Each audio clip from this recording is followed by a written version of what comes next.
Dans les mains de l'historien Thierry Demey, un plan de 1964 élaboré par le ministère fédéral des Travaux publics de l'époque.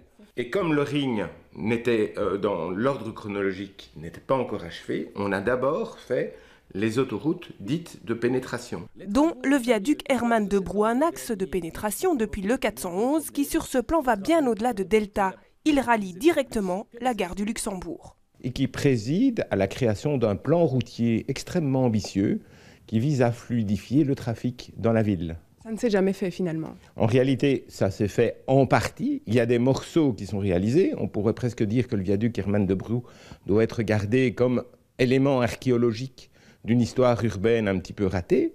Ratée entre autres parce que des habitants se sont mobilisés contre cette autoroute urbaine. C'est la naissance des comités de quartier. Ratée aussi, faute de crédit. N'oubliez pas, Hermann de Brou, c'est 73. Or, la crise arrive, les budgets pour les infrastructures diminuent, toute une série de projets vont être abandonnés. Des vestiges remis en cause plus d'une fois. En 2004, un incendie endommage le viaduc à hauteur des Trois Fontaines. Un ouvrage d'art qui doit son nom à cet homme, Karl Hermann, bourgmestre d'Oderghem entre 1912 et 1921, époux de Jeanne de Brou. Il a été sur tous les fronts pour soulager la misère humaine née du premier conflit mondial. Donc c'était un libéral, un avocat, mais qui, semble-t-il, était largement au service de ses citoyens. Tout comme le viaduc est aujourd'hui toujours au service des navetteurs, mais pour combien de temps encore ?